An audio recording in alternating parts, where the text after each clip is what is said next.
Opa! Oi, Lúcio. E Tudo aí, bem? tudo bem? Tudo certo, tudo certo. Vamos ver se primeiro se Maravilha. nossa conexão tá tudo bem, né? Tá me vendo, tá me ouvindo? Como é que tá o áudio aí? Estou te vendo, Fátima. Pô, beleza. Muito obrigado mesmo por estar aqui fazendo essa live comigo. Esse papo vai ser muito bacana, falar sobre sua carreira, né? Então, vamos lá, né? Como é que tá as coisas aí com você nessa pandemia doida? Você gravou um disco, né? Não, primeiro, eu estou impressionada com a tua voz. Você tem voz de radialista, sabia? De Eu já ouvi cantor. isso Eu não aí, sei eu de já ouvi isso. cantor, eu não sei de cantor porque eu não te vi cantar, mas a voz é de radialista, sabia?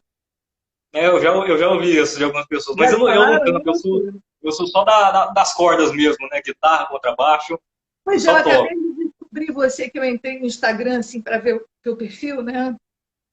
Primeiro, eu achei, eu queria te agradecer o convite, que eu achei muito legal assim, o que está acontecendo comigo, é que as pessoas estão me descobrindo, sabe?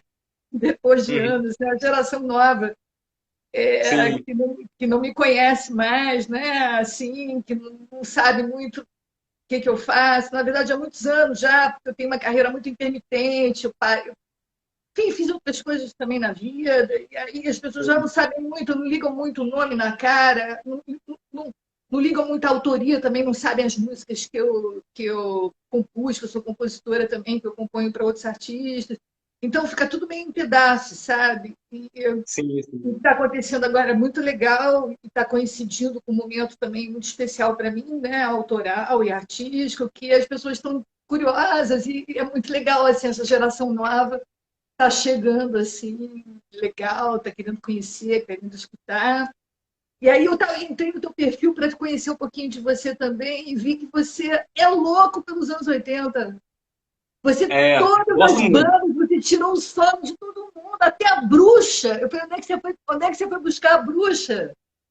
Que A bruxa é incrível! do meu amigo Lúcio Croft, né? Grande Walter Vilaça também tocou, Cambraia. É uma banda Pô, muito que legal, mas bacana. realmente eu gosto muito dos anos 80. Na verdade, eu gosto de todo o rock nacional, né? Mas eu acho que minha fase favorita é ali nos anos 80, né? Que foi o auge do gênero. Porque eu vi ali, cara, assim, todos os solos que você foi tirando de cada sucesso, o Traje a Rigor, RPM, de tudo, assim, fiquei impressionada.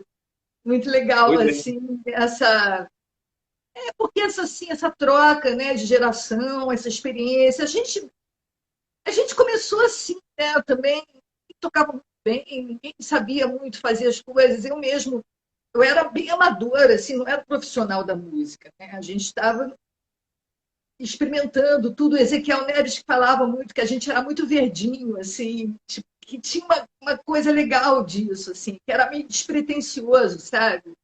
Eu acho Sim, que sim. hoje assim, você sente as coisas estão mais preparadas, mas é tudo mais pretensioso, assim, mais, né, profissional, assim, né? E a gente chegou no mercado muito cru, assim, todo mundo, e tinha uma verdade, eu acho que nessa coisa, assim, né? Também eu sinto um pouco de falta dessa espontaneidade, assim, daquela época, sabe? É o que eu sinto falta, na verdade, porque eu vivi muito, muito intensamente os anos 80, eu não tenho muito saudosismo, sabe? Não sou pessoa nada saudosista, assim. Eu sinto que eu fui vivendo as décadas seguintes e interagindo com as gerações que foram vindo, assim, né? Em 2004 eu lancei um disco, eu considero importante para mim, para minha linha de pesquisa na música, que foi Beleza Roubada. É um disco pouco conhecido, as pessoas sempre acabam vindo mais para os anos 80 e para os sucessos do Sempre Livre, também Natureza Humana, né, a Caleidoscópio, não sei quem não conhece esse disco, por exemplo, que eu acho muito bacana. E nesse disco eu já interajo com uma geração que é um pouquinho anterior à minha, que é a geração do Paulinho Mosca, da Zélia Duncan. Né? Eu sou um pouquinho mais Isso. velha que eles. E agora eu estava falando desse disco novo, que eu estou. Segunda-feira termino as mixagens, né, desse disco. E eu estou muito contente, porque exatamente eu estou interagindo com essa geração dos 40, dos 30 e poucos anos, dos 40. Os meus produtores são o Jonas Sá e o Pedro Sá, que são essa geração nova, são artistas fantásticos, músicos fantásticos. Então, ter produtores novos também com quem eu possa trocar. E esse processo também de troca de experiências já estava ocorrendo essa última década, né? Eu já vinha compondo com artistas dessa geração mais nova. como Zé Manuel, Raul Misturada, Paulo Monarco. Então, isso vai renovando a gente vai ficando com mais vontade de fazer música, né? Porque sai um Sim, pouco da sim. repetição, né? Eu acho que assim, eu cheguei à conclusão agora, fazendo esse disco, que eu nem me considero mais assim uma cantora, nem uma instrumentista, eu sou uma cantautora. Na verdade, eu canto as minhas coisas e o que eu gosto mesmo é de compor. O processo, eu sou argentina, né? Argentina é o princípio do fogo, né? Então eu gosto daquela coisa da composição, da criação mesmo. Né? Essa parte, depois que o disco fica pronto, aí é sempre um pouco mais difícil para mim. Então, eu queria te agradecer, porque eu acho ótimo assim, a gente poder estar podendo conversar e poder chegar no público de alguma maneira junto, acho muito legal. Eu te agradeço, a gente vai falar um papo bem bacana hoje sobre sua carreira. E então vamos começar, né, sobre bem no início, né? Como você começou a cantar?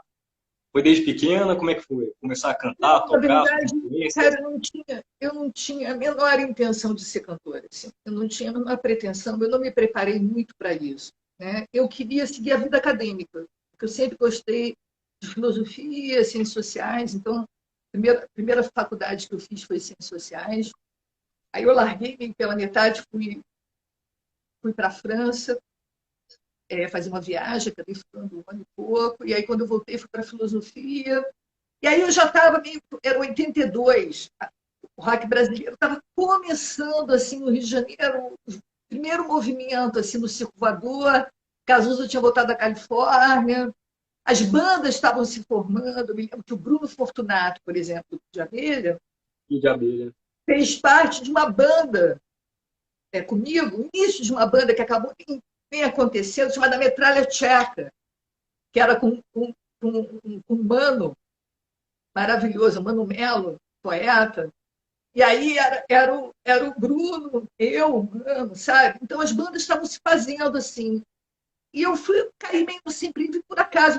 Eu estava naquela coisa, retornando o curso de jornal, que aí eu já tinha transferido de filosofia para jornalismo, então eu estava cursando faculdade, estava com, na época, 21, 22 anos, estava procurando o que eu queria fazer, assim, estava meio, sabe, fazer teatro, fazia umas aulas de canto, mas eu não era para ser assim. Só que aí, nessa procura, eu estava na faculdade, né? Inclusive, eu era da turma do Tony Platão. Era eu, Tony Platão, o Ojeriza era da minha turma. Fábio, o Flávio Murrar, né? E a Bruxa era ali pertinho também. A Bruxa, eu acho que o pessoal estudava na faculdade da cidade, se eu não me engano, porque tinha um pé sujo ali pertinho da Vinícius, e todo mundo ia. A Bruxa ia. Eu ouvia falar muito da Bruxa ali, entendeu? E aí, assim, essa coisa da faculdade, as bandas começando a se formar, a gente ia para o Baixo Leblon, encontrava Cazuza, e Cazuza também tinha voltado da Califórnia, também não tinha banda ainda. As coisas foram se fazendo ali. E eu sempre era para ser uma brincadeira, na verdade. Eu tinha uma boate que eu gostava muito de dançar, nos anos 80, chamada Papagaio. Era uma boate meio gay, assim, mas era divertidíssima, porque a gente dançava a noite toda. Ficava ali na Lagoa, sabe? Aqui no Rio.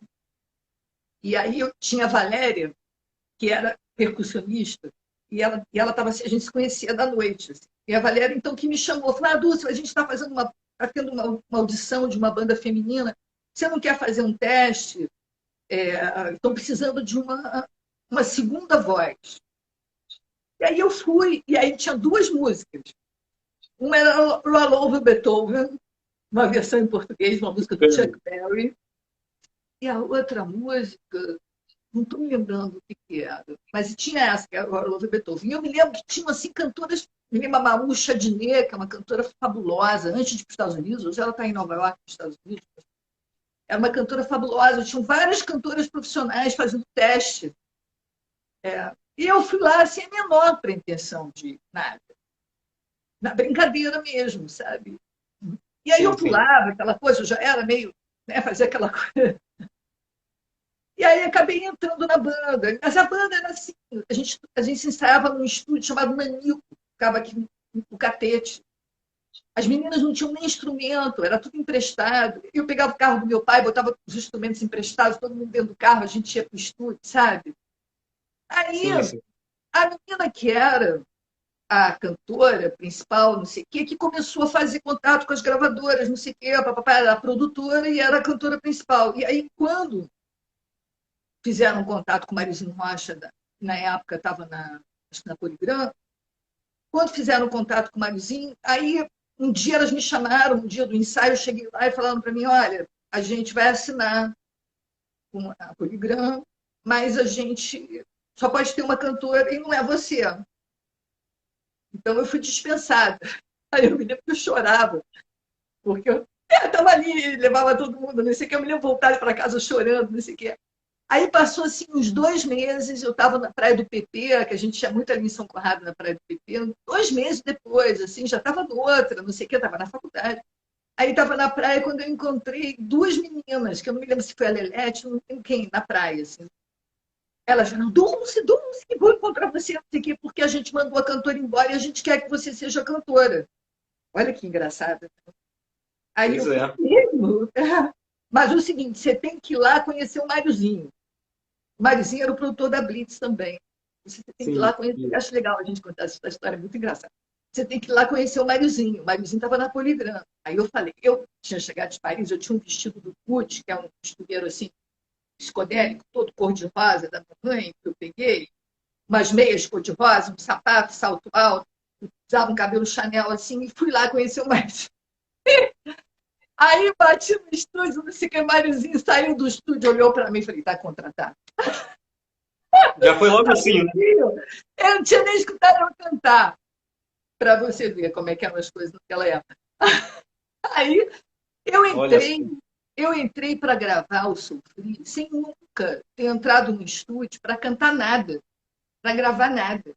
O Sofri foi a primeira coisa que eu gravei na minha vida. Incrível isso. Né? Quer Olha dizer, só. eu tinha as aulas com o PP Cachorro, me lembro que eu achei muito estranho o fone, não sei o quê, e cantei ele, soltei os bichos todos, eu tinha muitos bichos para soltar, sabe? Bichos, Quando você vergonha, entrou, já era a formação clássica, né? A Flávia, a Lúcia, era todo mundo ali, né? né? E aí foi muito engraçado, assim, e era uma coisa que, na verdade, não tinha nada a ver comigo, né? Foi uma catarse, assim, eu era um personagem, eu era um intérprete de um sentimento da época, de uma coisa de letras que não eram escritas por mim, era uma coisa muito teatral, né? Assim, eu Sim, incorporei aquilo performaticamente, era uma época muito performática, eu era performática, muito espontânea, como eu te falei, tinha um leão para botar para lá para fora, né? Então foi ótimo, assim, nesse sentido de libertação, sabe? De botar aquilo, sair da casa dos meus pais, de madrugada, com uma malinha, eu rompi com a minha coisa pequena burguesa, queria viver a minha vida. Não tinha um tostão, saí de casa com R$ 5. Eu era difícil, dei trabalho. Eu dei trabalho. Posso dizer que eu dei trabalho. Mas foi demais. Aí depois eu fiquei amiga dos. Depois, assim, tudo voltou. Acabei de morar com uma amiga minha, dividir um apartamento, que era filha de uma amiga da minha mãe. Acabei que tudo ficou em casa e tal. E acabou rolando a carreira. Só que aí que a gente grava o Sofrido. E o negócio, eu saio do anonimato para um sucesso absoluto assim, no Brasil. Então, assim, muito rápido. Em um ano, a gente estava com 3, 4 hits, já um atrás do outro. Que foi o sim. Sofri, depois foi o Fui Eu, depois foi que era a música do Paralamas, né? Que Paralamas foi Eu. sempre muito próximo. Depois foi Jeito Sexy de Ser. Então, assim, uma atrás da outra, sabe? E eu não tinha um preparo técnico para sustentar tantos shows por semana. Eu fazia 3, 4 shows por semana. E shows tardíssimos, shows começavam meia-noite, 1 hora da manhã, né? Era muito cansativo. Assim. Então, depois de um ano, eu estava estourada, realmente, assim, estava exausta. E aí também já estava naquela. É, será que eu quero isso mesmo? Se eu quero seguir nessa carreira da música, talvez eu tenha que ter um tempo para me preparar melhor, para encontrar, né, a minha linguagem mesmo, sabe? Porque ali, pelo menos naquele momento, assim, eu encontrei uma parceria, né? Uma questão da tinha a questão de que todo mundo naquela época, as bandas já, os Paralamas, pelo menos as pessoas próximas da gente, Cazuza, o Everett, que eram os mais próximos de mim, eles tinham um trabalho autoral. E eu sentia falta de... antes de começar a cantar, eu escrevia. Em Paris, eu tinha dois cadernos, eu sempre gostei de ler, de escrever. Então, eu escrevia poesia, não escrevia letra de música. Eu tinha, assim, aquele eterno livro de poesia inacabado. Milhões de livrinhos que eu ia para Paris, no tempo que eu fiquei lá escrevendo, porque eu tinha uns namorados que escreviam também, que eram escritores. Então, eu fui pegando a coisa deles também de escrever e tal. E, mas letras de música eu não sabia fazer. No disco, até no Avião de Combate, tem duas letras minhas muito assim, bobinhas, sabe? São as primeiras coisas que eu fiz.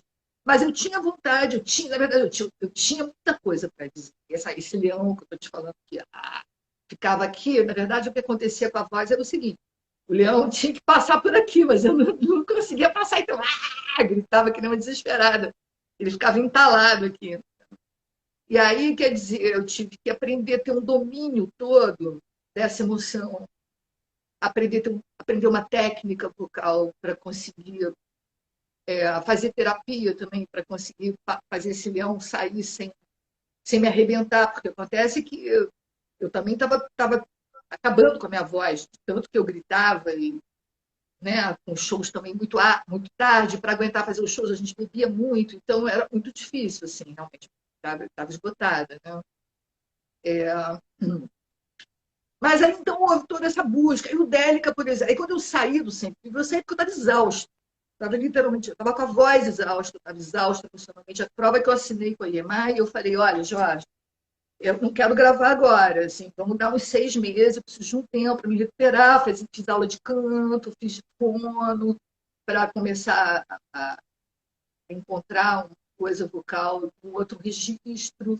A prova é que o Délica, quando eu assinei com o meu primeiro disco, né, que todo mundo às vezes chama de Delícia, mas é Délica, a abreviação de disco é Délica. Esse título quem deu foi o poeta Alisson Salomão, porque ele e Jorge fizeram essa versão do Human Nature, né, que acabou nesse primeiro disco. Délica é um disco vocalmente ainda sem muita identidade. Você vê que eu estou cantando coisas muito diferentes e procurando um pouco, porque eu já não sabia mais cantar daquele jeito meio estourado, e ao mesmo tempo também tentava cantar certinho e não conseguia. Então, a técnica ainda estava muito na minha cabeça, assim, ainda estava muito artificial a minha relação com a técnica. Já o Voz Azul, que é o segundo disco da EMI, é um disco que eu acho que eu mudei de professor de canto também, encontrei meu grande mestre, foi o Eládio Pérez Gonçalves, que era um cantor barítono, professor de canto, mestre dos mestres, e ele acabou sendo professor da minha vida, assim. Agora ele morreu esse ano de Covid, mas ele me acompanhou até recentemente, assim, e ele conseguiu realmente passar para mim, fazer eu encontrar a minha colocação de voz, sabe? Muito legal. E aí no Voz Azul eu estava com ele já, então acho que o resultado também é bem melhor vocalmente e tal. Aí teve o terceiro disco também, que foi um disco mais de intérprete, que eu gravei em São Paulo. E depois eu sempre achei assim, eu vou terminar esse contrato, vou ver o que eu vou fazer e tal. E aí eu dei uma parada, aí retomei o curso de jornalismo, acabei tendo a minha filha, com 36 anos eu engravidei, tive a Alice, tenho uma filha que hoje está com 25, uma arquiteta formada. E aí eu comecei agora a retomar, quer dizer, de uns anos para cá, ela mais velha, né? Comecei a retomar a carreira, assim, de novo. E fiquei, na verdade, assim, a década de 90, eu fiquei compondo mais. Foi onde eu desenvolvi a questão da autoria das letras de música, fiz muita coisa com o Barão Vermelho, deve conhecer, se tocou aí o Poeta Está Vivo, a filha já. Clássico, né? O Poeta Muita Está coisa Vivo é com um clássico. o Poeta Está Vivo, Pé da Flor Espírito, Guarda Essa Canção, Vida Frágil. O pessoal do Barão também, Vida Frágil, é com Rodrigo Santos. Pé da Flor Espinho é também com o Fernando Magalhães, um aparato. E a década de 90, então, foi uma década que eu fiquei mais, que eu me formei e que fiquei mais na maternidade e mais como compositora. A partir de 2000, eu comecei a retomar de novo a carreira. Aí gravei o Beleza Roubada em 2004. Esse disco saiu aqui pela Sony DMG na época, estavam juntas, saiu em Portugal também, eu fiz uma turnê pequenininha em Portugal, saiu na Espanha também, mas pouca gente conhece, assim, porque depois que eu, na verdade, depois que eu saí do Sempre Livre, o meu público mudou. Eu nunca mais tive aquele público de massa, sabe? Como eu tive no Sempre Livre. E a minha linguagem, passei a ter uma coisa mais próxima da poesia, da palavra. E aí mudou um pouco o tipo de pegada, tanto da música quanto. Porque o Sempre Livre era uma coisa que tinha uma coisa meio adolescente, brincalhona, assim, divertido. Mas foi um momento, realmente, da carreira, e depois as coisas foram indo para um outro caminho. Mas você falou Agora, sobre o compacto, né, do Eu Sofria, que foi sua primeira gravação, só que como foi gravar o Avião de Combate? Foi um álbum inteiro, né? Foi difícil? o Avião de Combate foi muito legal. Na verdade, é o seguinte, a gente lançou o compacto. Aí, quando a gente foi fazer o LP, eu resolvi procurar, porque eu tinha uma ligação com a poesia. Eu adorava Nuvem Cigana, que foi um grupo de poesia aqui do Rio, sabe? Que tinham vários compositores, que eram poetas e compositores, como Ronaldo Bastos, como o Ronaldo Santos. E aí eu adorava eles. Aí eu procurei o Ronaldo Santos e pedi alguma coisa, e o Ronaldo me deu o Avião de Combate, que é uma letra muito bacana, que fala nada pode deter uma mulher feliz. Eu adoro essa. Então eu procurei um pouco as referências que foram as referências de adolescência, do Rio, né? Porque eu cresci, na verdade, assim, eu nunca tive muito a ver, quer dizer, eu tinha muito a ver em termos de atitude com o rock. Mas eu não tinha, musicalmente, o rock nunca foi a música que eu mais ouvi. A minha paixão é o jazz, sempre foi o jazz. Assim, jazz e MPB, assim, na verdade, sabe? Eu, como adolescente, com 15, 14, a partir dos 14 anos, eu via todos os shows que aconteceram no Rio de Janeiro de música instrumental. Música instrumental eu adorava, porque meu pai tinha um trompete e eu tocava saxofone. Sax alto foi o meu primeiro instrumento. Com 15 anos eu tinha um sax alto. Porque eu sempre fui apaixonada por saxofone, por saxofonista, né? E era a música que eu escutava. Meu pai tinha uma coleção enorme de discos de jazz. Entendeu? Eu gostava de Modern Jazz Quartet. Gostava do Paul Desmond, para mim é mestre, do sax alto. Gostava do Coltrane, gostava até do Ornette Coleman, que era o cara mais doidão da época, não sei o quê. Mas eu gostava muito de jazz. E das grandes cantoras, Billie Holiday, Ella Fitzgerald, Bill Evans. Era o meu mundo, era o jazz. Mas a minha geração era o rock and roll. A minha geração era o rock and roll. Então eu acabei indo pro rock and roll, assim, como uma forma de. Eu tinha uma coisa disso, da irreverência, queria ser na casa dos meus pais, era muito complicada, entendeu? Então o rock se encaixava muito bem no que eu queria dizer, porque o rock é uma coisa de comportamento, não é só uma coisa musical. Né? O rock tem a ver com corpo, tinha uma coisa de linguagem corporal, e eu tinha um leão para botar para fora, então aquilo foi importante para mim, assim, sabe? Foi muito legal. E eu sinto falta do palco. Depois eu fiquei muito sentindo que eu gosto muito dessa, tem muita energia no palco. Eu gosto muito. Mas aí a vida vai te levando para outros lados. Também eu tinha esse lado também assim, tipo, eu acho que eu era uma coisa assim, eu tinha um lado intelectual muito, muito forte na adolescência, uma racionalidade muito e uma libido muito forte também, uma pulsão muito forte, mas essas coisas estavam muito separadas, sabe? E eu tinha uma ideia assim de mim que eu falava assim, eu acho que a música vai me ajudar a ficar menos cerebral. E eu achava que a música me ajudava a tirar um pouco essa coisa de uma racionalidade muito separada do resto, sabe? E de fato me ajudou, assim, sabe? Essa questão da expressão, de ter ido para isso. E depois eu pude retomar a minha vida intelectual de uma maneira diferente, né? mais conectada com o resto do sentimento, sabe? Não tão cerebral. E você E citou aí o agora, Ronaldo eu Santos, acho né? que. Hã? Grande compositor também, o Ronaldo Santos, né? Que compôs Tudo Pode Mudar com Joe Eutanásia. Ele fez qual Ah, letra mesmo, o Ronaldo Santos? foi?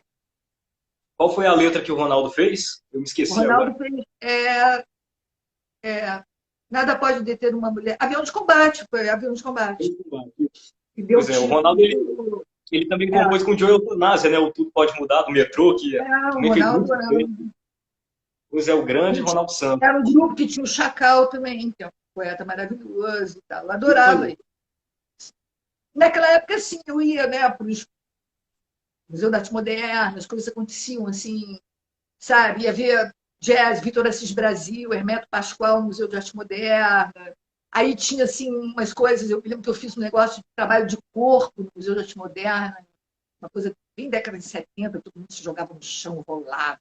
Eu fiz aula de escultura no Museu de Arte Moderna com o Ennio Morricone, que é um cara que faz umas esculturas de ferro.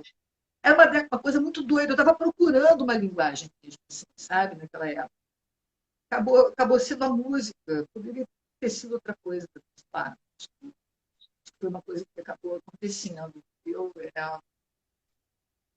Agora, eu estava me dando conta, agora, assim, nesse disco que eu acabei de gravar, que eu acho que nesse disco eu consegui, talvez, o que eu sempre quis, que é unir essa coisa da racionalidade, das letras, do pensamento, com a melodia, com a emoção da melodia, sabe? Com a experiência que a melodia passa, de uma maneira mais orgânica, menos cerebral.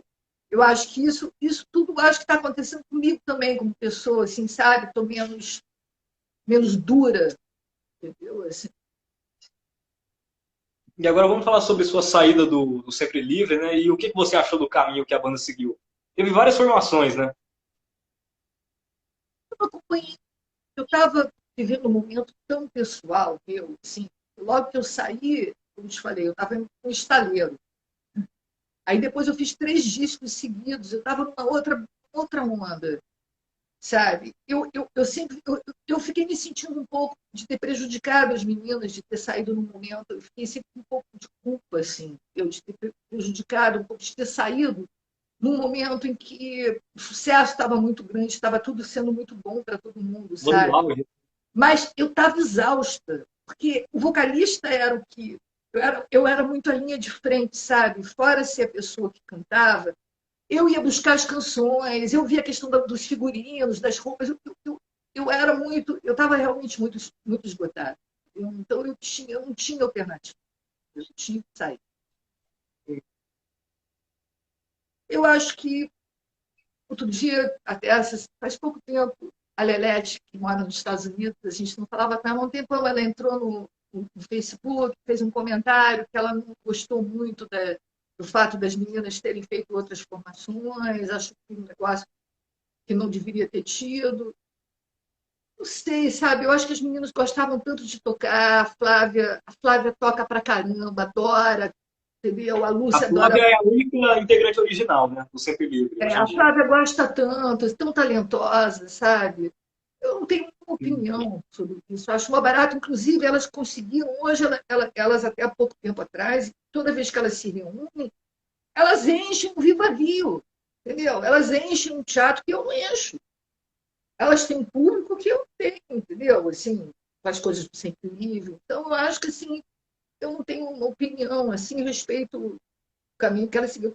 Eu nunca tive vontade de voltar.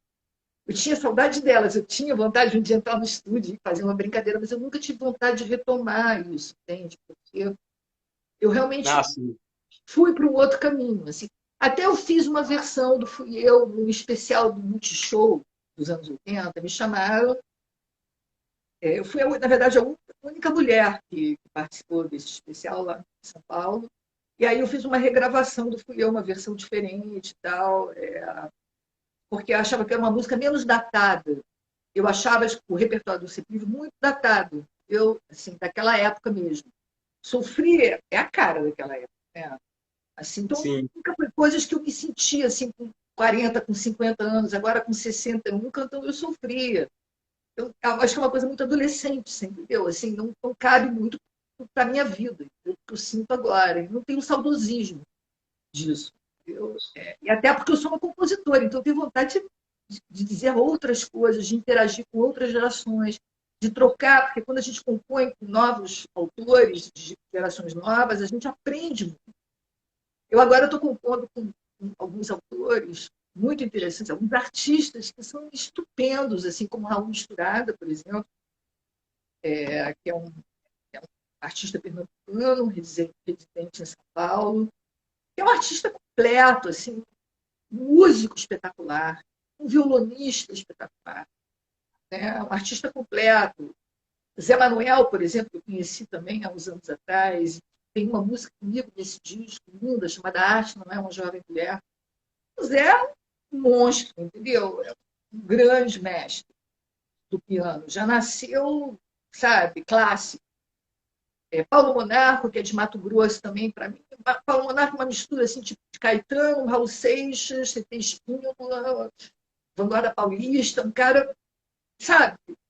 Só que o que acontece? O Zé até está indo muito bem, Raul está começando aí, Paulo daqui a pouco, mas é uma época tão difícil, porque eu fico imaginando Caetano, Gil, se hoje estivessem aparecendo, sabe? Se você não aparecer dentro de um movimento, acho que assim, quando você vai num grupo, é mais fácil, talvez, dentro de um movimento, você conseguir vencer a indiferença, né, as dificuldades da época. Assim, para essa geração nova está muito difícil. Às vezes você vem com um trabalho muito bom e tem que ficar ali quebrando pedras, sabe, para poder chegar no público. Né?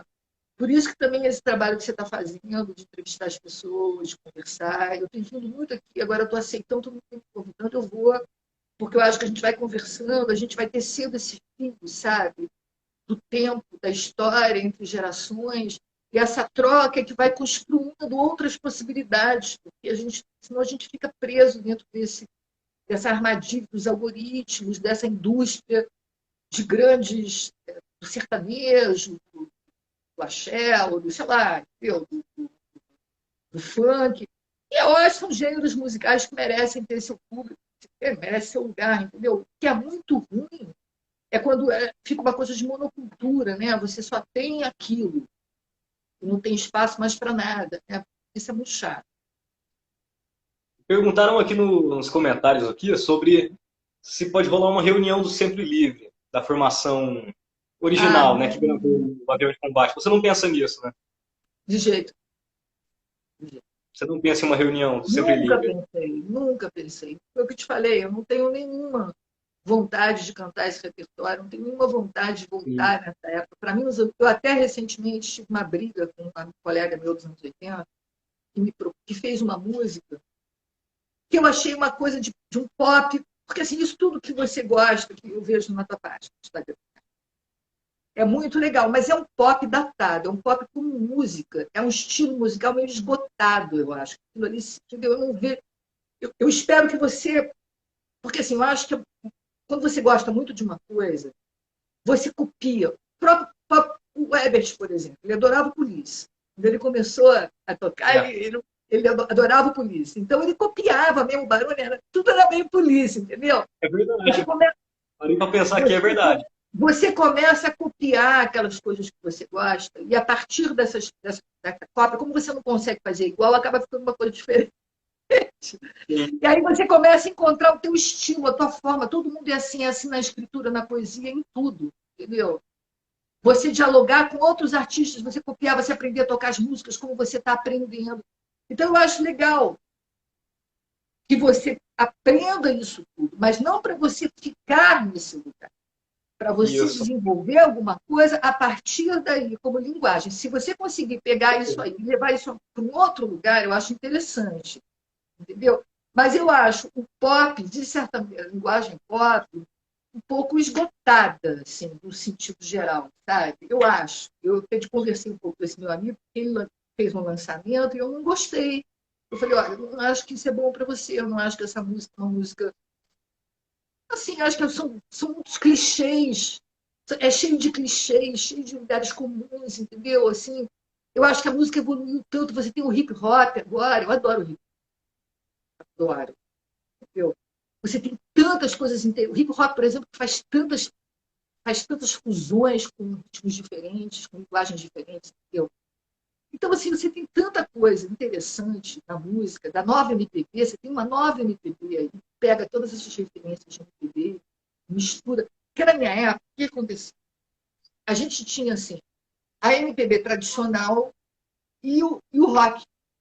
Sabe, não existia isso, esse cenário musical tão rico que passou a existir a partir da década de 90. E foi crescendo, crescendo. Hoje Isso.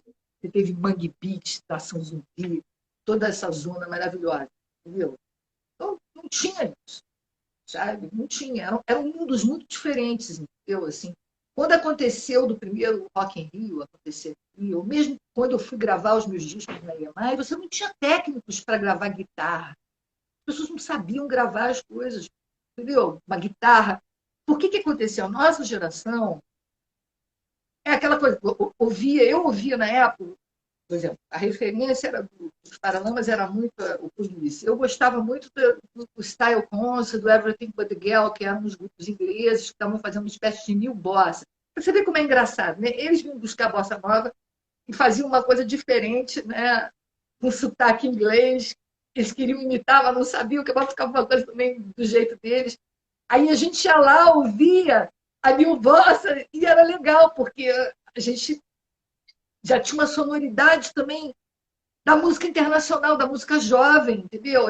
Então a gente era uma coisa da gente ter uma cabeça de música de rock. A gente gostava de rock. O rock não era uma música brasileira, né? Quer dizer, teve o rock na década de 70, mas o rock era uma coisa que veio de fora, né? Então, assim, tem essa Isso. abertura. Caetano misturou. Caetano foi muito importante para a nossa geração nos anos 80. Caetano e Gil, né? Assim, inegável que eles foram os nossos mestres, assim, Chico, né, trazendo também todo o outro lado.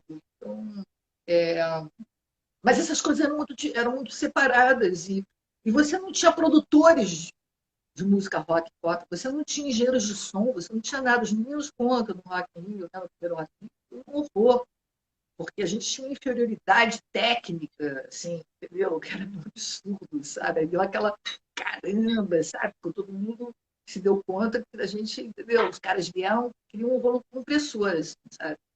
Mas aí eu acho que a nossa geração foi importante também nesse sentido. Ela foi muito desbravadora nesse aspecto de mercado, sabe? A gente passou a existir um mercado internacional de música, de rock, de pop. As bandas começaram a vir para cá. Os, as casas de show abriram, né? Não tinha casas de show assim danceterias. Naquela época, a gente fazia muito show em danceteria, né? Então, eram lugares que as pessoas dançavam, Radar Tantan, Rádio Clube em São Paulo e tal. As pessoas dançavam e depois o show acontecia, meia-noite, 1 hora da manhã, entendeu? E depois as pessoas continuavam a dançar. Então, várias casas noturnas se, abriram, entendeu? Havia um circuito no Brasil inteiro, assim, né, para shows ao vivo e para entretenimento de jovens, entendeu? Então houve todo um mercado que apareceu. Entendeu? A gente foi para a televisão, coisa que, por exemplo, a gente ocupou espaço dentro dos programas brega, dentro das grades das televisões, dos horários brega, que ninguém ia, a gente ia, entendeu? Então, assim, foi uma ocupação mesmo, né? Assim, da televisão, dos meios de comunicação mesmo, assim. Tinha muita gente que tinha preconceito, por exemplo, sempre teve rádio que a gente foi, que as pessoas viravam, teve gente, programador, que virava cara, assim. E agora vamos falar sobre uma música do Délica, que é o Tudo é Mais, né? Que tem uma participação do Cazuza e os Ronaldos, né? O Deide, Guto Barros, Baster Barros, né? Eu vi que você entrevistou a Alice Pig Punk, achei uma barata. Isso, isso. Serginho Serra, maravilhoso. Serginho Serra, guitarrista maravilhoso. Eu comecei a tocar por causa do Maravilhoso. Serginho. Por causa do Serginho que eu entrei no mundo da música. Hã? Foi por Não causa do foi? Serginho que eu entrei no mundo da música. Comecei a tocar guitarra. Ah, é? Mas o do Serginho? Por causa do Olha que Serginho legal. Serra. Serginho Serra e o Traje. Pô, que legal. Serginho maravilhoso. Pô. E Assim, o que você falou mesmo? Você me pra você perguntou? falar um pouco sobre essas participações, né, do Cazuza e dos Ronaldos. Como é que você chegou ali nos Ronaldos? Nessa época eles Olha, já se separaram do O Lobão. Cazuza, como eu te contei, era uma paixão, né? A gente se dava muito, a gente ficou amigo, a amizade começou antes, no Baixo Leblon, quando ele voltou da Califórnia, eu voltei da França, a gente se conheceu no Baixo Leblon antes de começar a cantar. A gente tinha um amigo poeta também maravilhoso chamado Tavinho Paz. que é compositor Grande também Tavinho, maravilhoso, fez muita coisa com o Arnaldo Brandão, do aquela Hanoi música que eu Hanoi. conheço demais, é dele. Tavinho maravilhoso. Então, Tavinho, quando eu conheci, cheguei da França, o Tavinho foi a primeira pessoa que eu conheci. Tavinho subia em cima das mesas, embaixo do Leblon, recitava poesia. Eu fiquei louca com Tavinho. Uma pessoa, Tavinho Tavinho é é um gênio, tradução né? dos anos 80, uma personalidade, um poeta interessantíssimo, engraçadíssimo. Entendeu? E aí, acho que através do Tavinho eu devo ter conhecido Cazuza, não sei o quê, Ezequiel, aquela turma toda. É, você me perguntou o que mesmo? Eu estou falando de outra coisa. Sobre também os Ronaldos. Ah, aí não, Cazuza. Aí eu fiquei amiga de Cazuza. Quando Cazuza ficou doente, não, antes de Cazuza ficar doente, quando eu saí de Sempre, a gente ia muito para Baixo Leblon, a gente fazia muito show junto, né? Tipo, pegava o mesmo ônibus, Barão Vermelho, e a gente ia para os mesmos lugares, Barão Vermelho, Paralamas e Sempre Livre, na mesma noite, Saquarema. Aí Sim, sim. Cazuza, eu saía do palco, o Cazuza entrava, entendeu? A gente bebia mesmo vinho, mesmo conhaque, os meninos, era uma farra. Paralamas voltava, estava todo mundo no mesmo ônibus, entendeu? Sim, sim. Aí, quando eu saí do Sempre Livre, Cazuza falou, você é uma louca, você vai fazer isso, não sei o quê, papapá, papapá. Aí foi muito engraçado que, sei lá, 2 meses depois ele saiu também do Barão.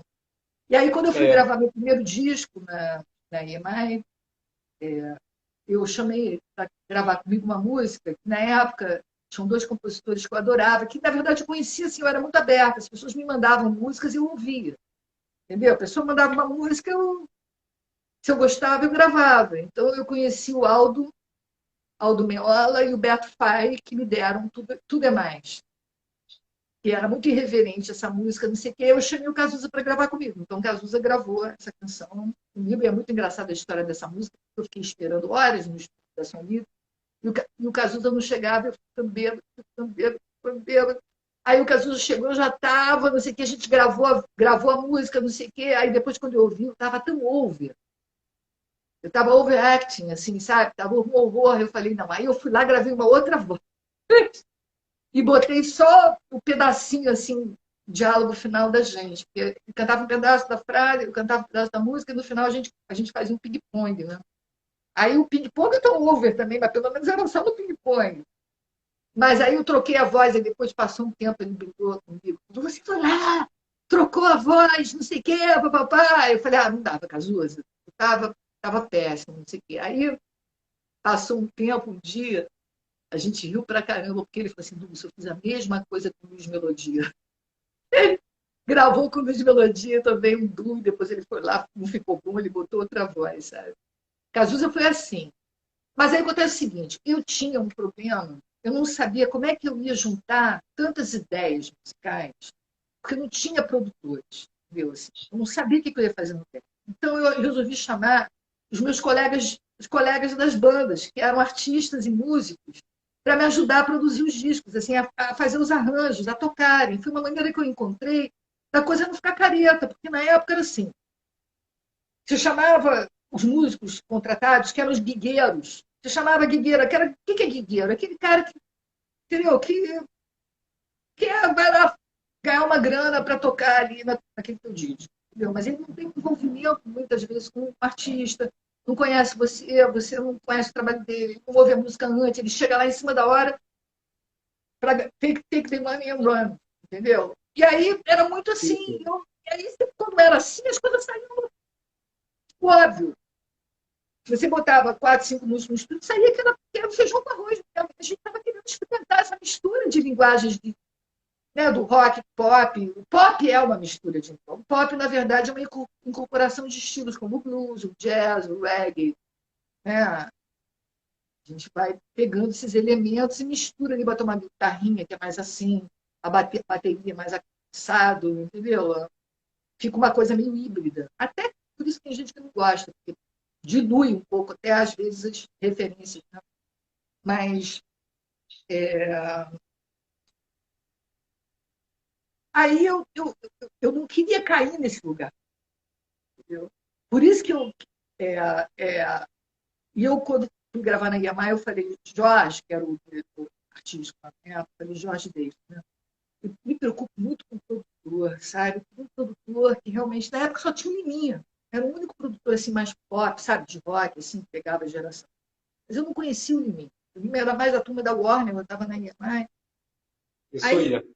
o Maírton Bahia era produtor do Legião Urbana. Então acabou que o Jorge falou, não, é, vou botar você com o Maírton. Mas eu achei que não funcionou muito, funcionava muito para o Legião, porque o Legião era uma banda que já tinha uma linguagem. Ele tinha mais que trabalhar o som do Legião. Comigo, eu, na verdade, eu não era músico, eu não era nada, na verdade, eu era uma letrista, começando a escrever minhas primeiras letras, uma procura de identidade, eu estava procurando uma linguagem musical, entendeu? Depois de sempre. Tinha ideias, tinha ideias, mas eu não sabia traduzir essas ideias musicalmente. Foi uma coisa que eu aprendi na porrada, assim, durante a carreira, que música não se faz só de ideias. Música, com músico, você tem que.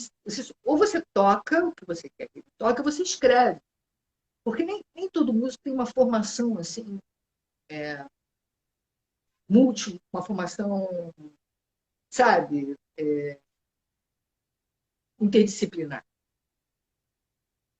De filosofia, de artes plásticas, de cinema, entendeu? Tem essa coisa da coisa da linguagem verbal. O músico, o universo musical é um universo muito específico, é sensorial, é uma outra coisa, né? Eu sei que é música, né? Então, eu era muito intelectualizada, falava com músico e não dava certo. Eu precisava sempre de uma espécie de tradutor. Então, eu achei que como eu não tinha esse talento, eu não tinha desenvolvido esse recurso, eu ainda não escrevia, eu ainda estava me engatinhando na questão da composição, eu achei que se eu chamasse os meninos, o pessoal do Titãs, por exemplo, a gente viajava muito com os Titãs, fazia também fazia show nos mesmos lugares. Então, se eu chamasse os meninos que já eram meus amigos, entendeu? O Branco Melo, o Branco, e o Ciro Pessoa, que foi a primeira formação do Titãs também, que era super meu amigo, assim. Os meninos vieram aqui para o Rio, foi uma das primeiras pessoas que recebeu eles aqui, sabe? Então, se os Ronaldos também, entendeu? Foi uma maneira de eu sair, de eu fugir, foi uma linha de fuga que eu tracei para sair fora do banal, do senso comum, entendeu? Porque não ia dar certo comigo. Por isso que o disco ele é muito irregular, mas ele tem essa procura, assim, sabe? Você vê que tem uma música com o cara do Ojeriza, que é maravilhosa, Garganta, com o Flavinho Murrá, né? Que é linda. Flavinho Murrá que fez aquela guitarrinha, uma guitarrinha, essa guitarra você não vai conseguir. Oi? Essa guitarrinha do Flávio Murrá você não vai conseguir tirar. Tá cortando. Tá Oi? cortando o áudio. Essa guitarrinha do Flávio Murrá você não vai conseguir. Porque, Ah, sim. porque ela é uma guitarra tão detalhista, tão uma velocidade tão grande, tão. O Flávio era tipo uma loucura, sabe? Sensibilidade. Depois ele muito legal, sabe? Ter tido ele nesse disco, sabe? Então, por isso que vieram, eu chamei essa turma para me ajudar. Então, Sim, os Ronaldos já se separaram do Lobão, né, nessa já época. estava separado do mão. Ah, sim, entendi. Eles gravaram só essa música ou rolou outra coisa ali? Sabe por causa dos Ronaldos também? Por causa do Guto. Porque Guto Barros. O Guto, o Guto, eu acho que foi o Guto, não, o Guto também a gente tinha tido uma coisa de banda também, assim, nesse período, antes do Sempre Livre, que eu te falei que em 82 as bandas estavam se fazendo no Rio, eu tive uma coisa com o Guto também, da gente tocar em alguma coisa conjunta. Assim. Então, eu já conheci o Guto dessa coisa de banda, antes dele ser Ronaldos, entendeu? Ah, Já conheci sim. o Guto, já tinha uma relação com o Guto. Aí eu gravei com o Pelua, com o Charles e com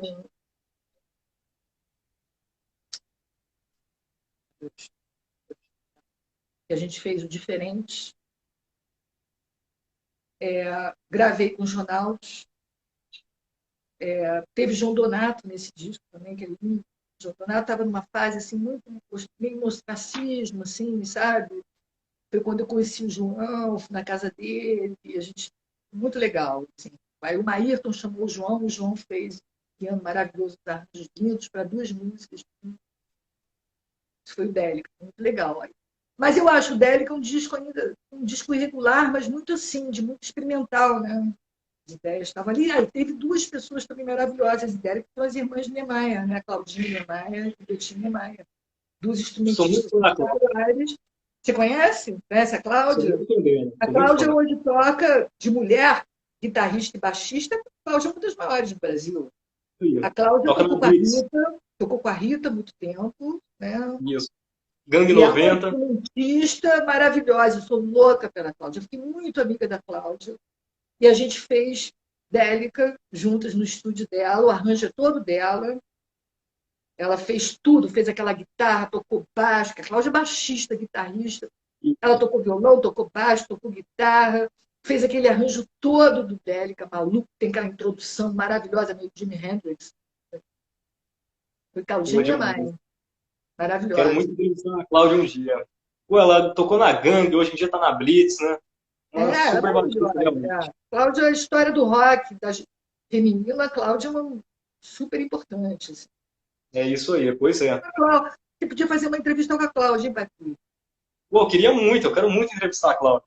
Eu Vou acho que a entrevistar Cláudia vale a pena pegar um depoimento com ela, assim. Claudinha. demais, demais. Toca muito. Quero mandar um abraço pro Nani Dias, que me ajudou Ah, a Nando Dias, implementar o maravilhoso. vídeo. Tocou com Cazuza, pô, o Nando Dias era maravilhoso, fez parte da banda do Cazuza. Isso aí. Pois é, Super tocou com o Lobão guitarrista. também. Super Tocou com guitarrista, o Nani. O super Nani tá assistindo guitarrista. a gente E aí. O Rogerinho Meandra também, maravilhoso. Olha, você deve ser louco pelo Rogério Meandra, não é não? Oi? Rogério Meandra? Sou muito fã dele também. Tá tocando com a Blitz, já tocou com o É, Cazuza, aquele solo do Rogério, Exagerado. Rogério Sensacional. Meandra gravou, Rogério Meandra gravou uma guitarra muito bonita. Na verdade, eu acho que o Nani também. O Nani e o Rogério gravaram comigo num disco, uma gravação com o Nilo Romero, que o Nilo produziu no Estúdio nas Nuvens, que eu lancei uns anos atrás, chamada Música e Marisia. Uma parceria minha com o Jorge Israel. Eu acho que o Nani e o Rodrigo tocaram guitarra. Não tocou, Nani? Eu acho que você tocou guitarra ali. O Essa Nani tá adorando aí música. o papo, né? Ele escreveu aqui pra gente. Grande Nani Dias, um abraço aí, mano. Eu sou louca por guitarristas. Louca por guitarristas. Os meus Sim, sim. prediletos da época eram o Rodrigo, o Nani, o Ebert, o Guto, Barros,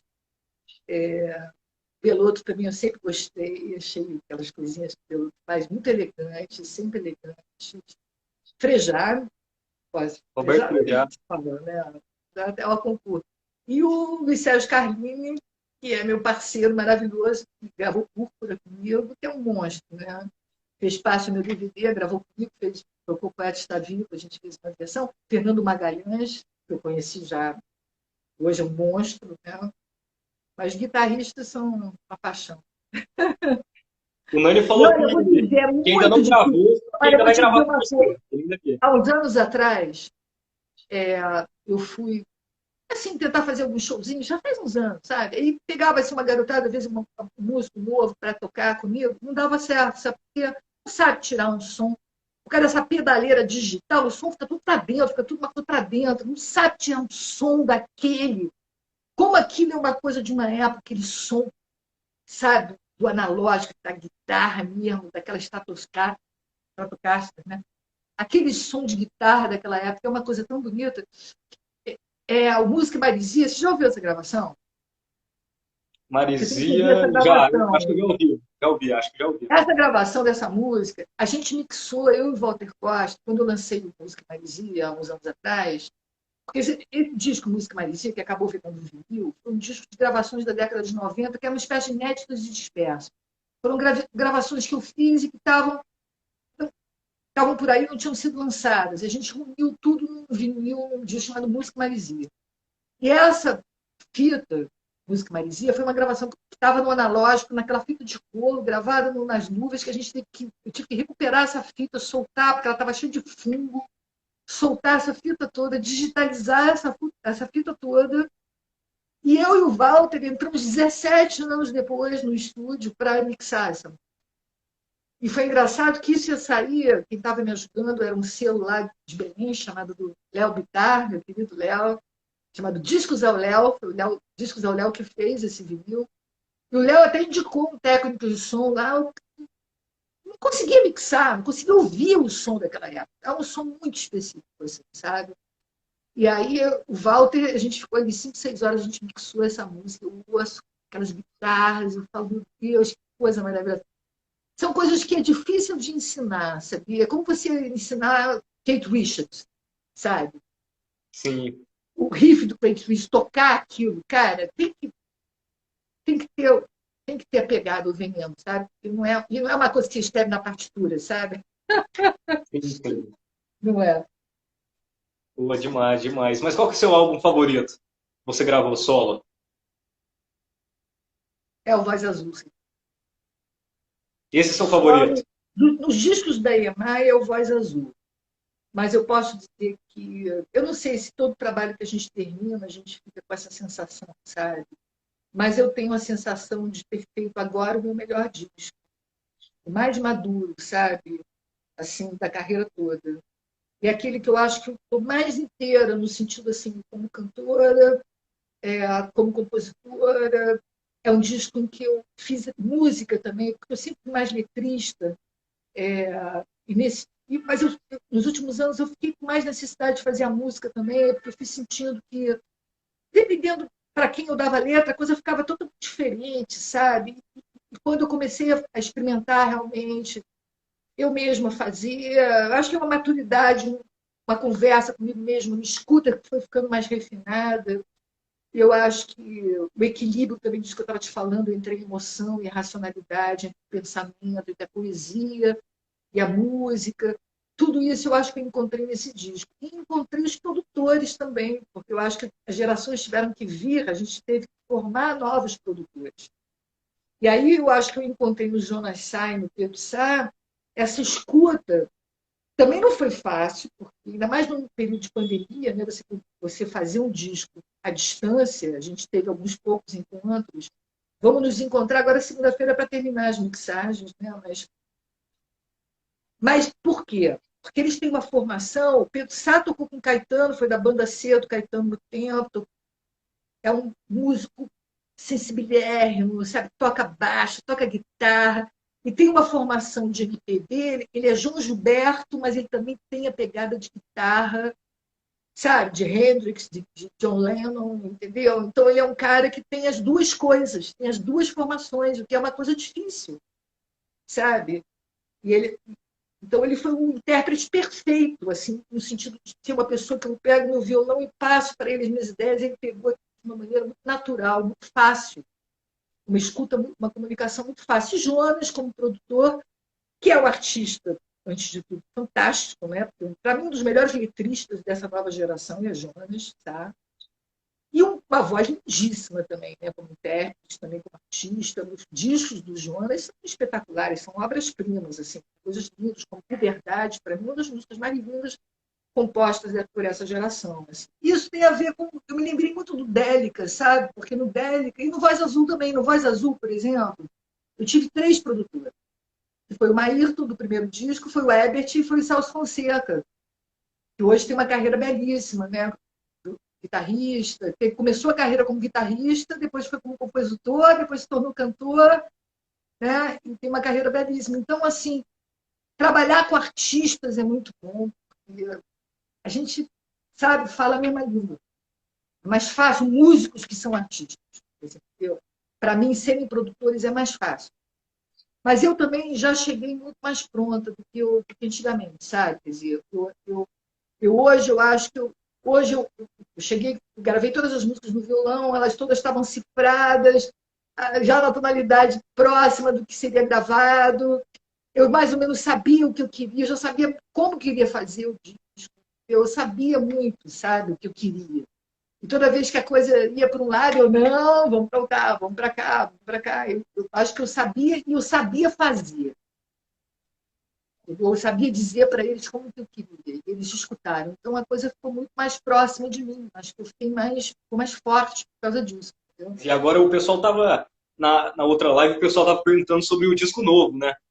Fala pra gente sobre esse novo projeto. Vai rolar uma participação especial, alguma surpresa?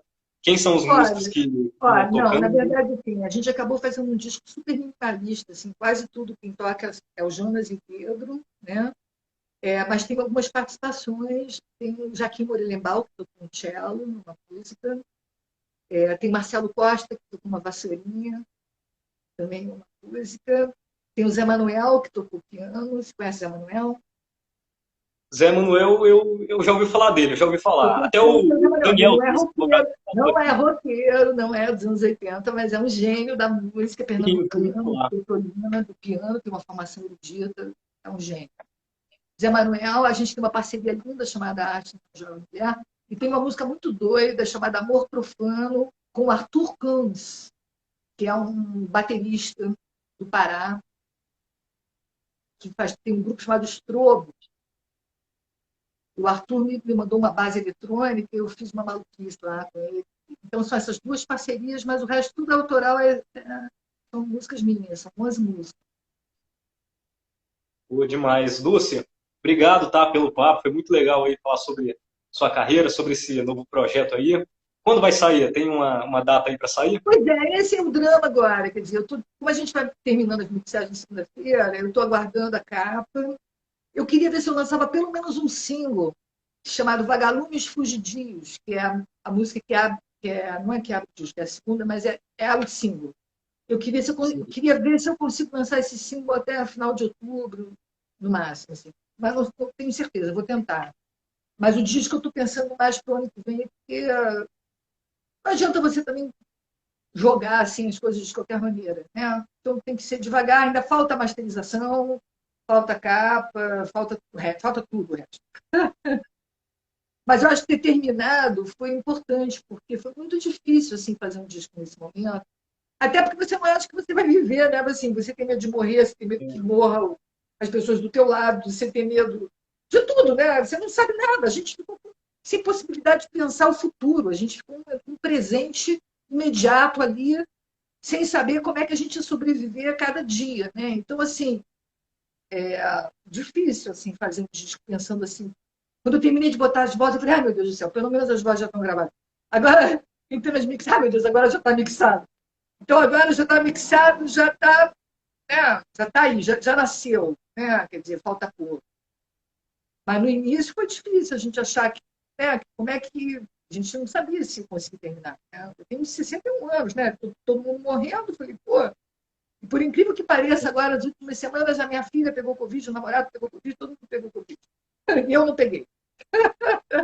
Ah, sim, Acho que entendi. o vírus não gosta de mim.